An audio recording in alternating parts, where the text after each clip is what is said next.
Hello, dear colleagues. It's a pleasure for me to be in this symposium, this seminar that is entitled "The Conundrum of Antithrombotic Therapy in Atrial Fibrillation Patients Undergoing TAVI."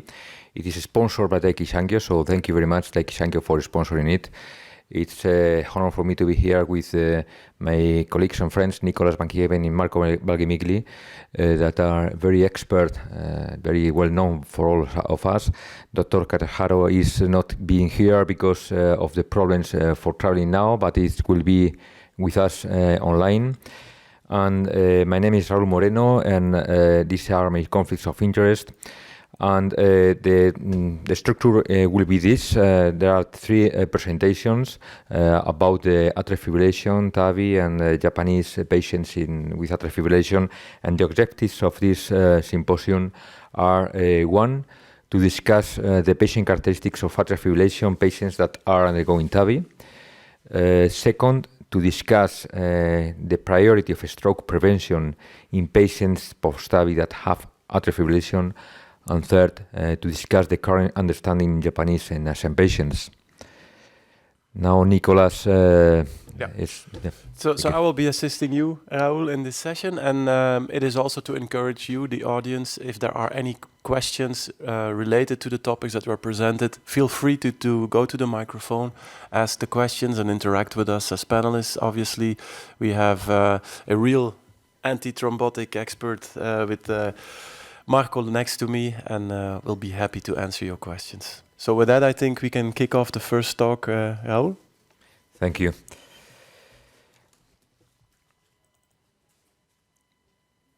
Well, the first talk is atrial fibrillation patients undergoing TAVI are the high-risk group among the atrial fibrillation population, and these are my conflicts of interest. And well, we know that there are a high number of randomized trials that have evaluated NOACs in patients with AF, not only the pivotal trials, but also trials in patients in association with techniques treating AF, also in high-risk patients such as high bleeding risk and even after intracranial bleeding, and also in association with other cardiac diseases such as stable cardiac disease and disease and other. TAVI is now the procedure with the highest growth in interventional cardiology, and this is because we have expanding indications due mainly to the evidence we have now, and also because the growing population we have in our countries. And the question is why is important, why is interesting to evaluate DOACs in patients undergoing TAVI. And it is because it is a relatively recent technique with still poor evidence about what is the optimal antithrombotic treatment. Also, patients undergoing TAVI are at very high risk of both ischemic and bleeding events. Atrial fibrillation is frequently present in these patients undergoing TAVI. More or less 1/3 of patients have atrial fibrillation. And finally, the use of DOAC in patients with bioprosthetic in particular, and also in valvular heart disease in general, has not been very deeply studied. We know that more or less about 1 out of 3 patients undergoing TAVI have a prior atrial fibrillation, and an additional 1 patient out of 12 have a new onset atrial fibrillation. And these patients having atrial fibrillation undergoing TAVI have a worse clinical profile, worse hemodynamic profile, and all of that explains why these patients have a higher risk of many types of clinical events. This is not only applicable to the short term, but also at long term, because we know that patients with AF undergoing TAVI, as we can see in this very large registry with more than 70,000 patients, patients with AF have even at almost 1 year a higher rate of mortality, stroke, and bleeding. And interestingly, in this study, those patients with new onset atrial fibrillation were at especially high risk. In patients undergoing TAVI, we have to prevent, when speaking about antithrombotic therapy, 3 events: 1 stroke, 2 bleeding complications, and 3 leaflet thrombosis. Particularly, the risk of stroke after TAVI is very high. For example, on the left, you can see how the risk at 3-4 years is 8%. And obviously, the risk in patients that have also atrial fibrillation is higher. On the right, you can see how at 2 years in the PARTNER 3 trial, patients with AF had a twice risk of stroke in comparison with patients without AF. And what about bleedings? Bleedings after TAVI have a clear clinical impact. Here you can see the impact of late bleeding. So the late bleedings, and those bleedings occurring more than 1 month after TAVI. And these bleedings, as you can see in this slide coming from the PARTNER trials, patients suffering late bleeding after TAVI had not only a higher risk of death, you can see it on the left, but also a higher risk of cardiac death. Patients undergoing TAVI are a very, very high risk of patients, speaking about the risk of bleeding, and this is because these are elderly patients with heart failure that also have a very high prevalence of several comorbidities that increase the risk of bleeding, such as prior stroke, hypertension, peripheral artery disease, and diabetes. And you can see in this slide, particularly speaking about the age, what is here you can see all the randomized trials that have evaluated DOACs. You can see in each of the columns the mean age of in each trial. You can see here the TAVI trials, the trials that evaluated DOACs in TAVI patients have a very, very high mean age, more than 80. Only the elder care that included patients only over 80 had a higher mean age. And we have to remember also that the age is high in patients undergoing TAVI, even in low surgical risk patients. In low surgical risk patients, you can see here how in higher risk the mean age is over 80, but in low surgical risk patients, the age is more or less about 75-year-old. There are interesting data. This is obviously a retrospective study, but I think it's interesting to see that in this study with new users, including more than 7,000 patients, you can see the risk of gastrointestinal bleeding according to age was higher with warfarin in comparison with dabigatran and in comparison with rivaroxaban in patients below 75-year-old, but in patients over 75-year-old, the risk of gastrointestinal bleeding was increased in patients receiving dabigatran or rivaroxaban. It is important not only to consider the type of anticoagulation, but also the oral antiplatelet therapy that frequently receive these patients. But now we know that patients with AF undergoing TAVI don't have to receive oral antiplatelet agents unless they have a recently implanted stent. For example, in the popular TAVI cohort B, we can see how patients undergoing TAVI that had AF that received clopidogrel in association with oral anticoagulation had a significantly increased risk of bleeding without any advantage in terms of ischemic events. Even numerically, the risk of cardiovascular mortality, ischemic stroke, or myocardial infarction was numerically higher in patients receiving also clopidogrel. The ENVISAGE trial, as you know, is the only DOAC trial that has been focused only in patients with AF undergoing TAVI. There are other trials combining patients with AF and without AF. And this trial that will be deeply presented by Nicolas, that we have the honor to have him here because he's the principal investigator of the trial and the first author of the manuscript. There was a non-inferiority in terms of net adverse clinical events with edoxaban in comparison with vitamin K antagonist, although there was an increase in risk of major bleedings. You can see here individually all the clinical events. There were no significant differences in death, cardiovascular death, strokes, etc. But we saw an increased risk of major bleedings. But if we see what happened here is that this increased risk was strictly due to the increased risk of gastrointestinal bleeding, non-fatal bleedings, non-life-threatening bleedings, but also gastrointestinal bleedings. It is important to know that as patients with AF are at very high risk, it is interesting, it is expected probably that patients receiving oral antiplatelet therapy in combination with oral anticoagulation had an increased risk of gastrointestinal bleedings and major bleedings, as you can see on the left, and patients without receiving oral antiplatelet therapy didn't have significant differences in major bleedings. Also interesting to know that patients with that fulfill the dose adjustment criteria had it was also important that the risk of major bleeding was significantly increased only in patients without a dose adjustment in this event. So I think that we can conclude that patients undergoing TAVI comprise a very old population, more than 80-year-old patients with high prevalence of comorbidities that increase the risk of bleeding. This explains the high risk of both ischemic and bleeding events in these patients. This is important because atrial fibrillation is frequently present and increases the risk of serious clinical events. ENVISAGE-AF trial is the only randomized trial that have evaluated DOACs focused only in TAVI patients with AF, and oral antiplatelet therapy and dose adjustment clearly impacts on safety of oral anticoagulation in this high-risk population. Thank you. Thank you very much, Raul.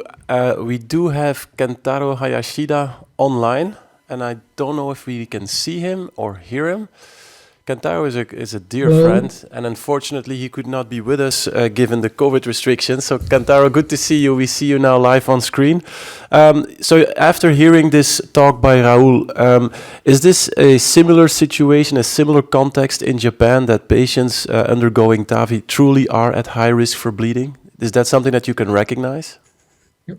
Thank you very much, Nicholas. I really missed Europe to visit. Unfortunately, I cannot visit Europe now.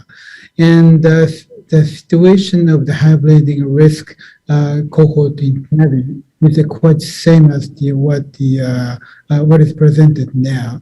And indeed, our Ocean TAVI registry demonstrated if the patient is at high risk, they may have the high mortality. And that means the high bleeding risk is quite important issue, even in our country. Yeah, and is there anything that you would do differently then in patients undergoing TAVI with AF as compared to the same patient who would not undergo AS or TAVI for AS? Is there anything different that you would do? So actually, if the patient have atrial fibrillation, we need to think about the anticoagulation.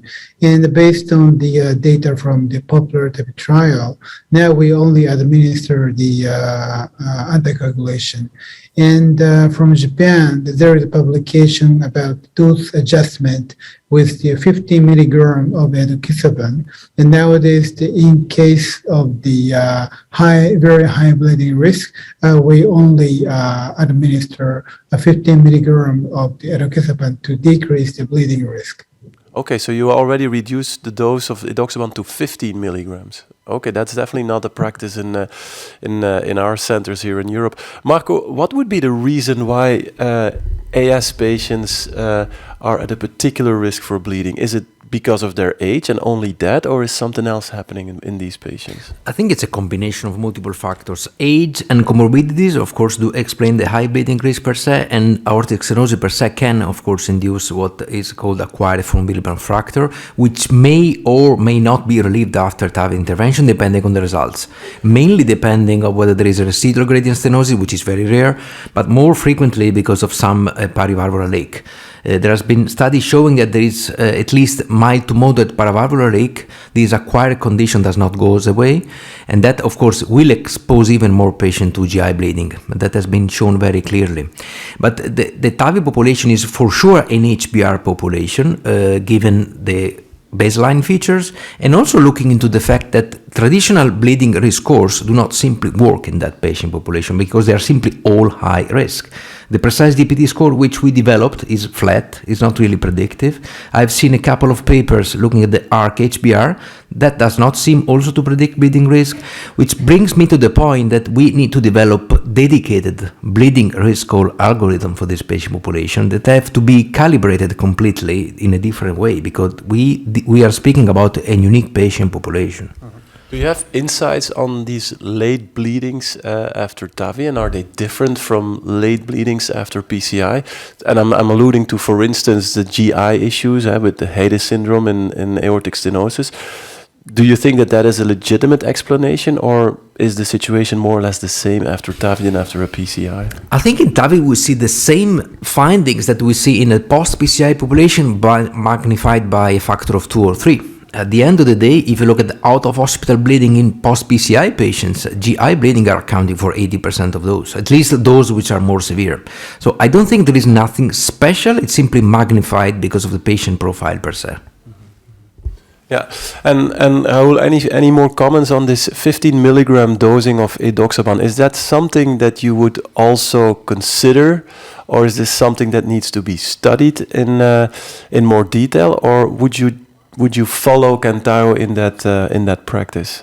Well, seeing the results of the ENVISAGE according to the dose, the gastrointestinal bleeding risk, etc., it is a temptation to reduce the dose. I think we don't have evidence to say now that the dose should be reduced, but there are many patients that are in the limit of reducing on the threshold, and probably these patients are those patients that at higher risk of bleeding. So I remember in the trial there were each patient that fulfilled the criteria according to the creatinine values, etc. We sometimes didn't know what if reducing the dose or not, because it was a very strict limit. No, maybe in these patients it may be a solution, but we need more evidence. Yeah, Kentaro, what is your take? Did you abandon the 60 milligram dose then in these octogenarians after TAVI? Okay, thank you very much. Actually, in our TAVI cohort, it's quite rare to match the criteria of 60 milligram. We usually use 30 milligram, and sometimes we decrease the dose to 15 milligram in our cohort. Yeah, is that based on any trial data, or is this more an intuition that 60 milligrams just is overdosing in these patients?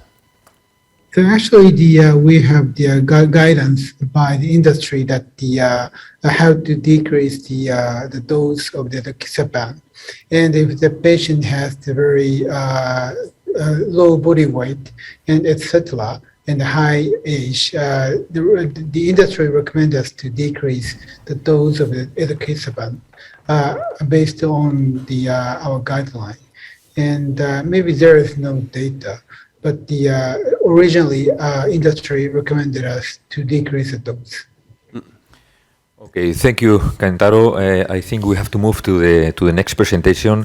Nicolas van Mieghem, you all know him from the Netherlands. He's the principal investigator of the ENVISAGE trial, and the presentation is entitled "Balancing Safety and Efficacy of TOAC in AF Patients Post-TAVI." Thank you, Nicolas. Thank you very much, Raoul, and it's also a privilege to be presenting on behalf of the investigators of the ENVISAGE-TAVI AF. That also includes my co-panelists here today, and also Kentaro digitally online. But I also see Christian in the audience, and it's also good to see so many familiar faces in the audience. It's very reassuring. So here are my conflicts.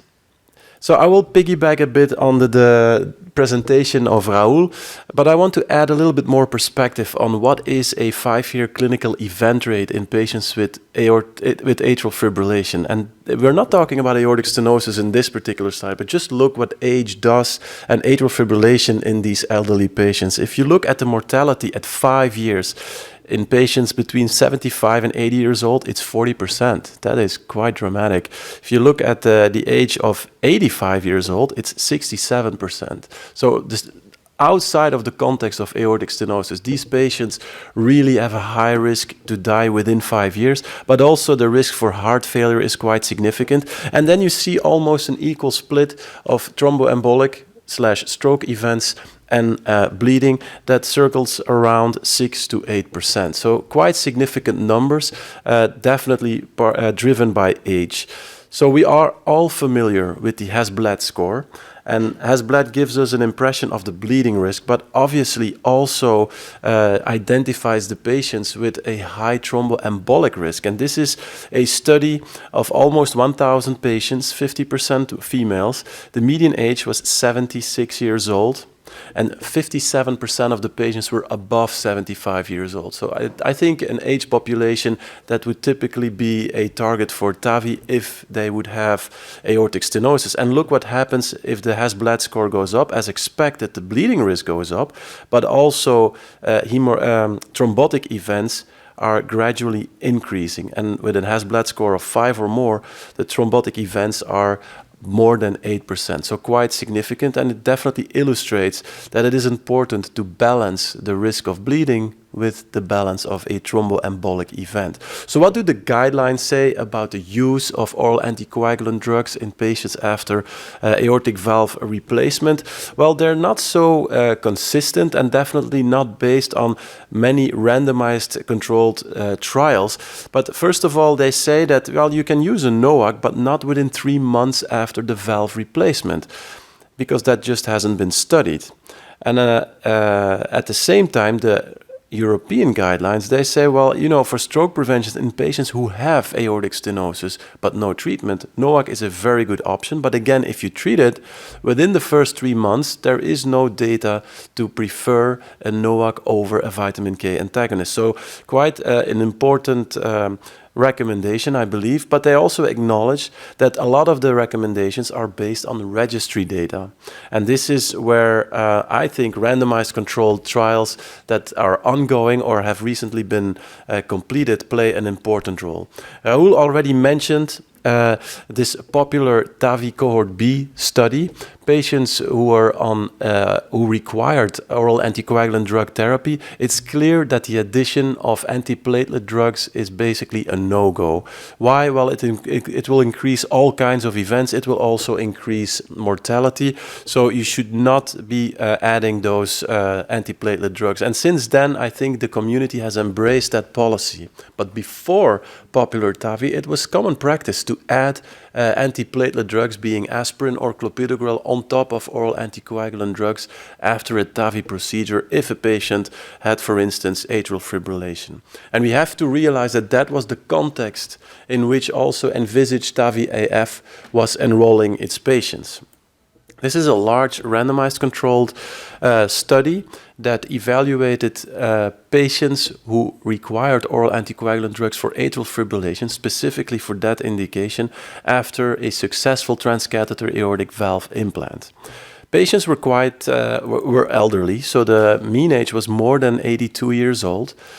There was almost a 50% split in sex. And then the mean CHATS-VASC score was 4.5. STS score was 4.8 to 5.0. What is missing in this baseline demographics is the Hasblad score. Why is that? Well, this is the Hasblad score. So you look at hypertension, but it's not just hypertension per se. It is if the patient is not able to have a systolic blood pressure below 160 millimeters of mercury. And then there is also, for instance, the last item, drugs or alcohol. And we're not talking about heroin or cocaine, we're talking about antiplatelet drugs and antiphlogistics.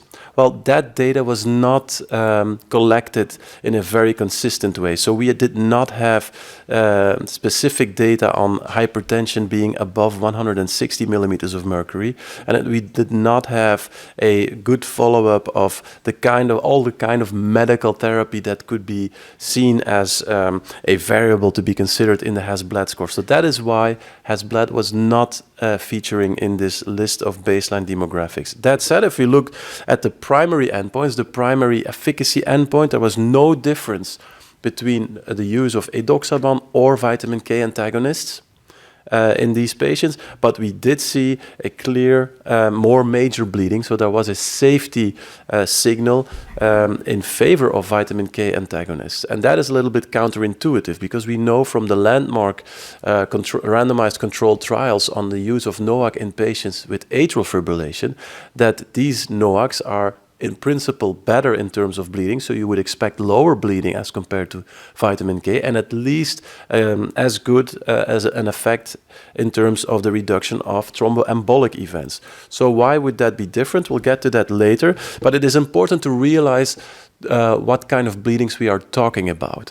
Were these patients dying from these bleedings? Well, apparently not, because the efficacy endpoint was not different. But also, if you look at fatal bleedings, there was no difference between the two treatment arms. There was also no difference in terms of life-threatening bleedings. There was no difference in intracranial bleedings. If anything, there were numerically less bleedings in that regard, but there were definitely more GI bleedings, and already we discussed it briefly with Marco, that these patients with aortic stenosis may be at a higher risk for GI bleedings.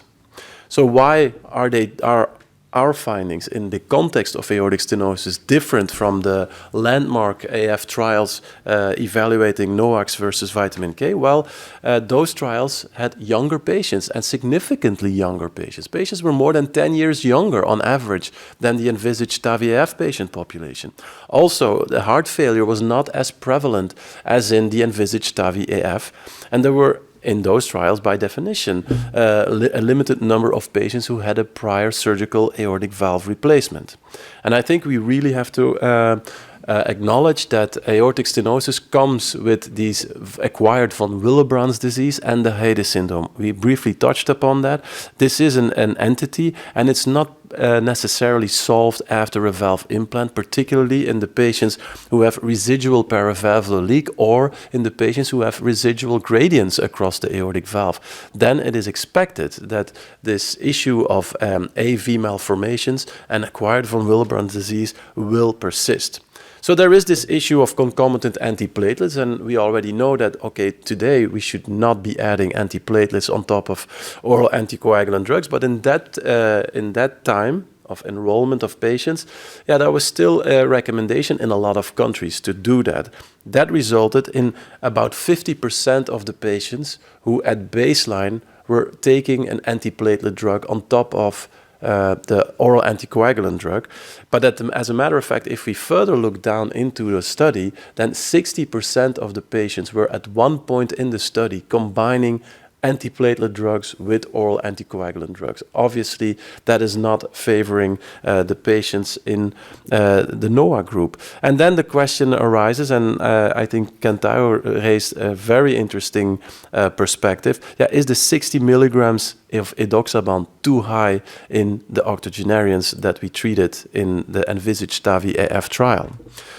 So what is then the impact of these antiplatelets and dosing of edoxaban in the ENVISAGE-TAVI AF? Well, on the left-hand side, you see we stratified for dose adjustment criteria. So whether there were or were not dose adjustment criteria present, and whether we were adjusting the dose. Well, in terms of major bleeding, if there were dose adjustment criteria and the patients were taking a lower dose of edoxaban, then there was no more a difference in bleeding between the two treatment cohorts.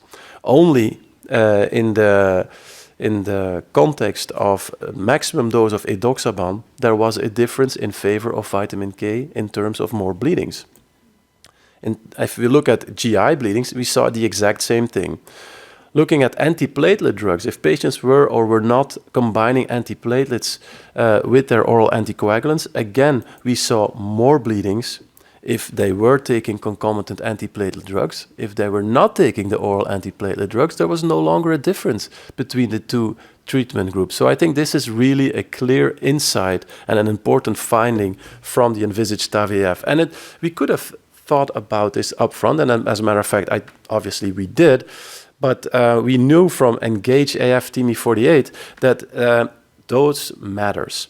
And this is a sub-analysis within that study, because there was also some dose finding going on. There was a lower dose, which was the 30/50 milligrams, and then the other dose was 60/30 30 milligrams if there were dose reduction criteria present. Well, if you compare the two groups, then it turns out that for the net clinical benefit or the net clinical efficacy endpoint, there was the low dose did better than the high dose, but in terms of bleeding, there was a significant difference, a clear difference in favor of the low dose. So that was so for major bleedings, for intracranial bleedings.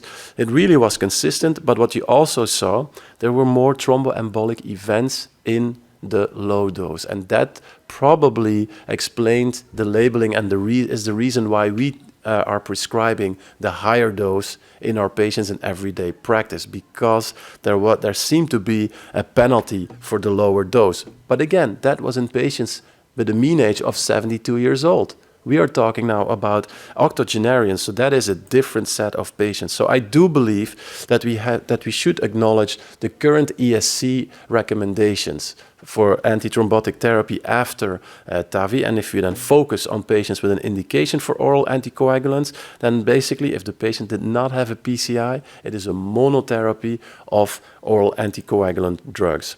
Recent directions, there was a recent interesting study and basically consensus that was presented and published in JACC in patients over 75 years old. And one of the highlights was that the safety and efficacy of low-dose DOACs in patients with a high risk of bleeding should be further evaluated.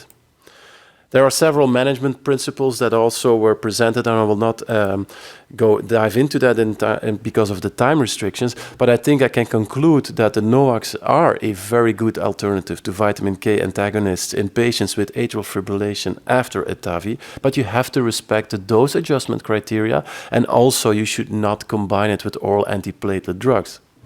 Also, we may need more trials on lower dose of edoxaban and also the other NOACs in octogenarians, and we should also refine our strategies and maybe do additional research in patients who require also concomitant coronary interventions on top of a TAVI procedure. Thank you for your attention. Thank you, Nicolas. Very clear conclusions. You have spoken about the guidelines.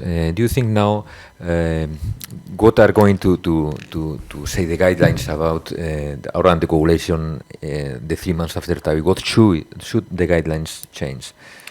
Well, I think the guidelines will not. There will not be new guidelines anytime soon, right? Because they were only presented last year and published this year.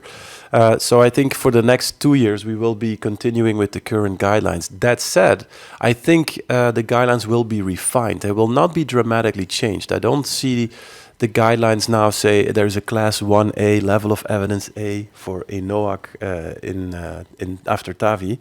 I think it might be that the guidelines will claim now, okay, there is no indication for a NOAC outside of the context of atrial fibrillation, because obviously we did quite some research in TAVI in general, whether NOACs would be better than aspirin or aspirin and clopidogrel. We know that there is no added value at this point.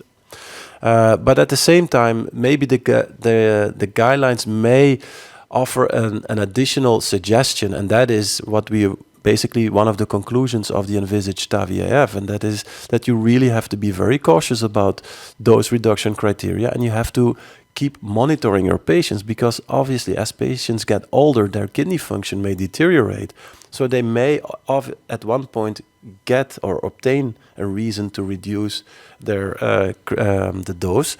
And then also I think there might be, or there should be, a class 1A recommendation not to combine it with oral antiplatelet drugs, but that also holds for vitamin K antagonists. Marco, what do you think? I agree completely. I was following your lecture, very clear. I cannot agree more on what has been said.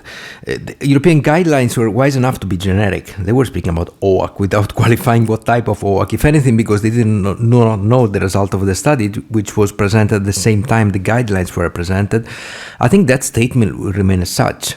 The strong preference we have outside TAVI versus DOAC in comparison with DKA, of course, here cannot be. And the choice is left to the discretion of the single operator, the single physician. I think both options are valuable. I still prefer DOAC, and the patient do also prefer DOAC. And I have to say here I have a strong preference for edoxaban. And again, interpreting the data, I'm sorry for that, I would go more 30 than 60. That is what is my takeaway from the study.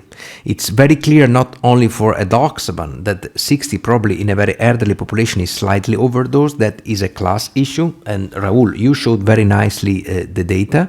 But edoxaban is the only drug for which we have non-inferiority achieved for 30 versus VKA. If we do the same dose adjustment with the other DOAC, we do not know where we stand with respect to stroke prevention. So for me, 30 it's the sweet spot for the time being. And I would be happy to see future research, but I doubt that there will ever be. So for the time being, we need to take decision, and 30 seems to be the best possible compromise. We are not going to have new guidelines until 2 or 3 years from now, but my impression is that clinical cardiologists mainly are prescribing now DOACs immediately after TAVI, and in patients that are taking any DOAC before TAVI, they usually maintain. This is my impression in my country. I don't know what is your impression in your environment, but I think this is not justified. Because we don't know what is the dabigatran or rivaroxaban immediately after TAVI, maybe, but we don't have evidence, and even not having new guidelines now in this particular case, the practice is going before the guidelines, I think. Well, but that said, I think we are also evolving, and the guidelines also recommend that, to include the patient's opinion in your decision-making process, not only in terms of strategy selection, whether you would go for a TAVI or a surgery, but maybe also for what kind of antithrombotic therapy they would prefer, right? You have these two options. You have a vitamin K antagonist that you can prescribe, but obviously you have the INR checks and other issues related to it. On the other hand, you have the use of a, let's call it generic, the NOACs, the non-vitamin K antagonists, and that then you do not have the issue of all these monitoring moments. Well, the question is, what would the patient think of that? Well, we also looked into that. There is a sub-analysis coming up that will be presented relatively soon, I think, Christian, is that correct? That will dive into that topic, and it turns out that I can give you just a little a brief teaser that, as expected, patients would prefer to take a therapy that would not require regular time monitoring. And that makes total sense, right? So if you would leave it to the patient, I know what the patient would prefer. And the last question to Marco, because the gastrointestinal bleeding risk is high, irrespectively on the type of or anticoagulation, even in patients after PCI, as you mentioned. Should we do any type of screening for elderly patients that are undergoing procedures such as TAVI? I don't know, because screening about gastrointestinal diseases, or we have to wait until we have the bleeding? Well, screening is a step too far. You would need to prove that by screening you get anything more for the patient and not less, because of course you would ask a patient to undergo an extra examination, and then we do not know what would be the cost effectiveness of that examination and how that may impact on patient prognosis. What I do regularly, I keep giving PPI. Realizing that there is not sound evidence in that segment of patient, but I always prescribe PPI every time I give a single antithrombotic therapy. The guidelines here have been Googling around with that respect. Sometimes they were saying only if you are high risk. Sometimes they were saying give it routinely. I should say that the rationale for saying only if you are high risk is because the number needed to treat for benefit is extremely high, but the harm associated with PPI is so low that honestly I don't see the reason why withholding that prescription. Yeah, I think I follow the exact same reasoning. So I also would prescribe PPIs in all the patients who I prescribe a vitamin K antagonist or a NOAC. Okay, that said, I think it's good to go back to Kentaro, and Kentaro will discuss our current understanding of anticoagulant therapy in Asian and Japanese atrial fibrillation patients post-TAVI, because there are perspectives from randomized controlled trials and specific dedicated registries. So Kentaro, the floor is yours. Okay, so thank you very much, Nicholas. Can you hear me? Yes, we can. Okay, great. So thank you very much for having me. And today I'm going to talk about our current understanding of anticoagulation therapy in Asian Japanese cohort. This is my disclosures. Now, actually, this year is the 20th anniversary of the TAVI introduction to the world. And I was lucky to learn TAVI procedure in Europe from 2009 to 2012 in massive funds. And at that time, so we have some friends, Masanori Yamamoto and Yusuke Watanabe, and they were in France at the same time, and we started some study. And then so we decided to continue our study coming back to Japan. I'm sure that you cannot read it, but we have 25 centers in our Ocean TAVI registry. And we have published almost 90 papers so far, and we are continuing to conduct the studies. And what is the anatomical challenges in Asian cohort? As you know, that our patient has smaller body size, and which is associated with the smaller annulus. And they also have the higher bleeding tendency. That is the characteristics of our cohort. And we have published the paper about the prosthesis-patient mismatch. And if we look at the data from our Ocean TAVI registry, severe prosthesis-patient mismatch is noted in only 0.7%. And on the other hand, that of United States was 12%, and presumably to a low body surface area, as well as the less obese patient. And this paper also suggests that the Eastern Asian patient has a higher bleeding risk. And this curve illustrates that the East Asian tends to have lower risk of ischemic events. However, they also have the higher risk of bleeding events compared with white individuals. And high bleeding risk is quite important topic even in our cohort. And we also conducted some study about high bleeding risk. This study is conducted by our friend, Dr. Kazuki Mizutani.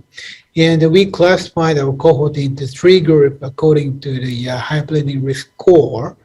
And if the patient had the high bleeding risk score, they have the higher risk of bleeding as well as the all-cause mortality. But however, there was no significant difference amongst the groups about the stroke incidence. And we also explored the optimal antiplatelet therapy. And our fellow, Dr. Yusuke Komari and Taki Inohara conducted a study to compare Plavix and aspirin and with or without anticoagulation. In both cohorts, clopidogrel was better than aspirin. That could be the target of the future randomized control trial. And we also conducted the study to compare the DOAC and the warfarin in our Asian cohort. And this study was led by Dr. Kawashima and Dr. Yusuke Watanabe. And our Ocean TAVI registry demonstrated the DOAC did better than warfarin due to lower tendency of the bleeding. And we're very pleased and honored to be the part of this ENVISAGE-TAVI AF trial. And as Nicola has already demonstrated, there was no difference, and the edoxaban demonstrated no inferiority to warfarin. And this is a study to randomize the cohort into 2 groups, edoxaban and warfarin.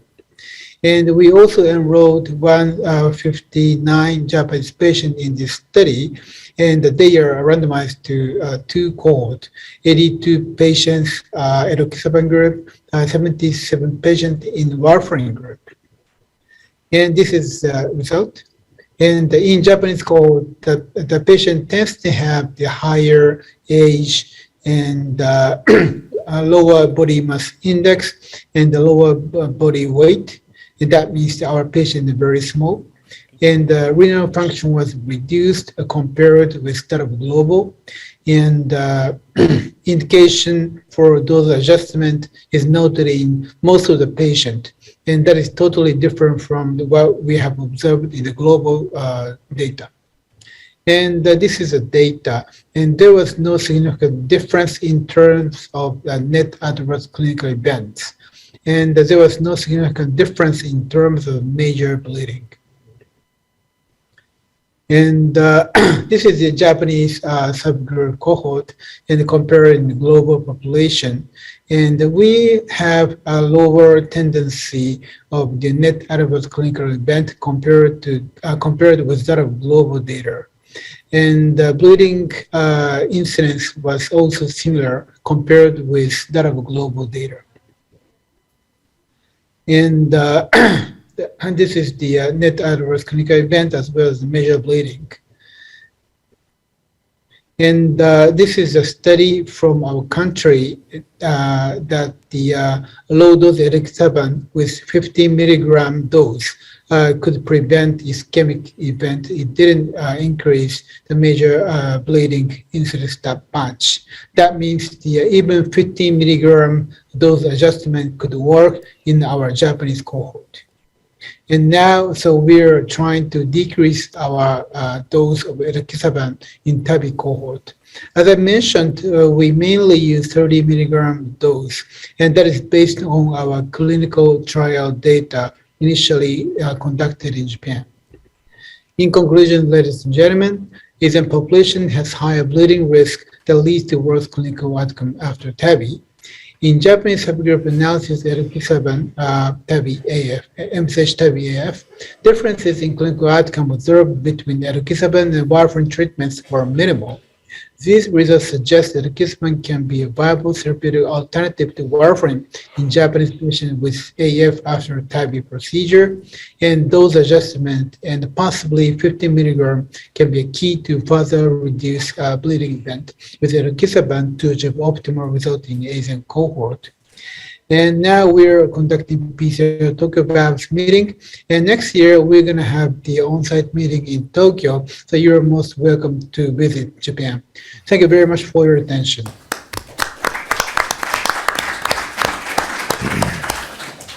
Thank you, Kentaro. I think they are very interesting data. Congratulations also for the Ocean TAVI. That is an example for all of us, and we are learning a lot from this registry with a very huge number of studies published. You have mentioned that the annulus, aortic annulus is lower in general in Japan. Do you have any data about the valve deterioration, if the duration of the valve is poorer than expected, or it is not traduced or translated into this problem?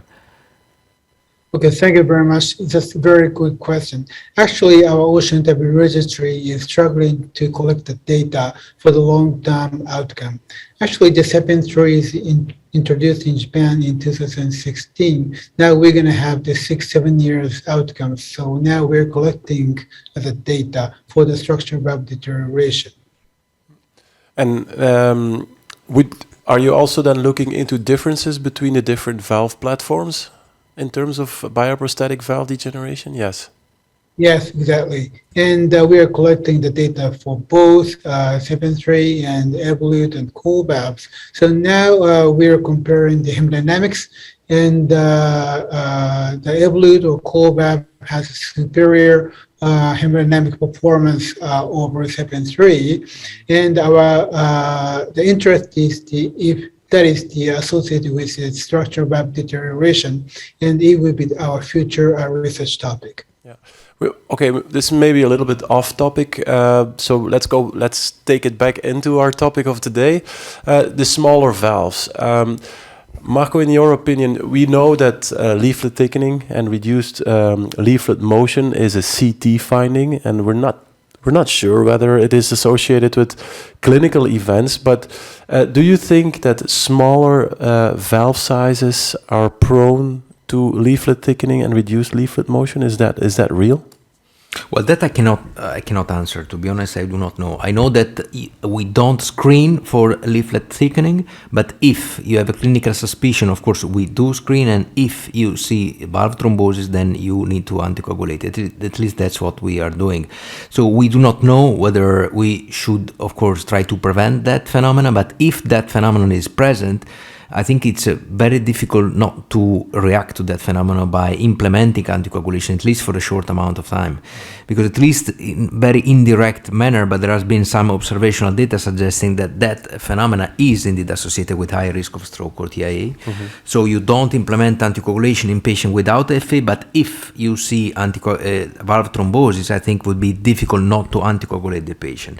And with that respect, we have seen like very early data suggesting that VKA was the only anticoagulation that was able to counteract that phenomena. We now know that DOAC can do the job as well. So even in that setting, I think in a completely off-label setting, DOAC is a possibility of treatment. Do you think, Nicolas or Marco, that it is definitively close to prescribe anticoagulation in patients in sinus breathing after TAVI? Because theoretically, with the trials, we shouldn't never give our anticoagulation, but there are some the valve-in-valve procedures, small valves, intraannular valves. Who knows? Maybe in the future there may be some subgroup of patients with a type of valves that who knows that if there is any benefit of prescribing for the first months or anticoagulation. Today, the answer is definitively no. But do you think this is definitively closed? Well, I can give you my perspective.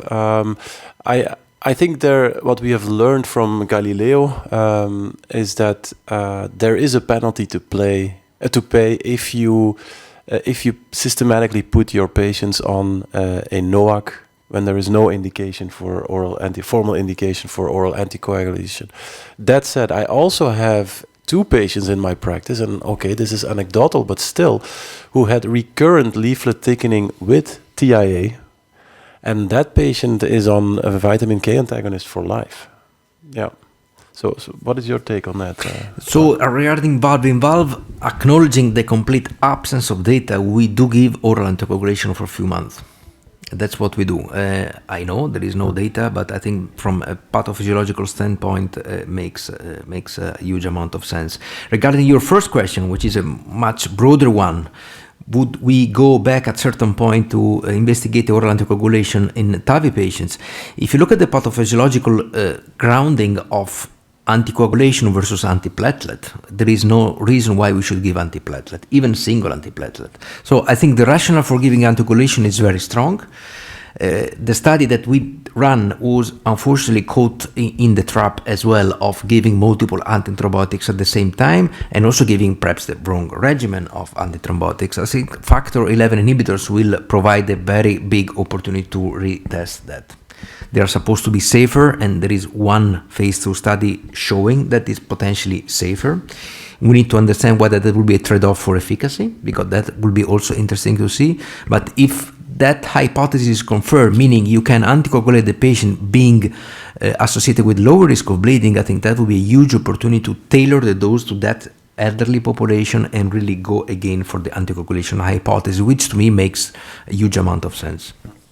Maybe to add to that, in terms of leaflet thickening and valve thrombosis, there are some manuscripts and papers that identified small anatomies and surgical bioprosthesis as risk factors for valve thrombosis. At the same time, my practice is not to give systematic oral anticoagulants after a valve-in-valve, but I do it systematically if the valve anatomy is smaller than 23 millimeters, and then I would not go for a vitamin K, but I would go for in my case, indoxaban. But it's not a randomized controlled data. Kentaro, any final comments from your end? Okay, thank you very much, Nicolas. Actually, we identified that the prosthesis patient mismatch is associated with the higher incidence of the thickening. And in a cohort, most of the patients have very small annulus. Therefore, if the patient have the very big body surface area, which might lead to the severe PPM, we are thinking about the anticoagulation. And if the patient doesn't have the big body surface area, and that means the patient doesn't have that high risk for the process-patient mismatch. We don't care about it. So I think not only the small ions, but also the body size should also be taken into account. Thank you. Excellent. Thank you. Well, I think we have, there is the moment to give the final key learning questions, key learning points, sorry. I think we have clearly discussed today that atrial fibrillation is a disease that have an increased risk of death, stroke, etc., as Nicolas have shown in the first slide. This is very especially important in patients with AF, with TAVI, undergoing TAVI, because these patients are very elderly. And in patients undergoing TAVI that have AF, of course, the indication is oral anticoagulation, but guidelines still recommend vitamin K antagonists for the first 3 months. Probably we have now evidence that we can prescribe DOACs in this setting, and specifically the ENVISAGE trial is the only trial that have been focused in this patient population. The ENVISAGE trial, as Nicolas has shown, showed non-inferiority in comparison with vitamin K antagonists, but we have the problem of gastrointestinal bleeding, only gastrointestinal non-fatal bleeding, that was clearly associated with the use of oral antiplatelet therapy. Maybe today this study could have been associated the use of oral antiplatelet therapy, and this is a clear recommendation that Nicolas has given us, not to associate oral antiplatelet therapy if it is not clearly necessary. And finally, the presentation by Kentaro showed us a clear example of the Asian population that could be an interesting population to explore dose reduction, especially in these patients, the very old patients. So thank you for the presence, for all the attendees. It has been a privilege to be here with this clearly expert Marco, Nicolas, and Kentaro. Thank you, Daiki, again for the sponsoring this symposium, and the shows go on. Thank you. Thank you, Raul. Thank you, Raul.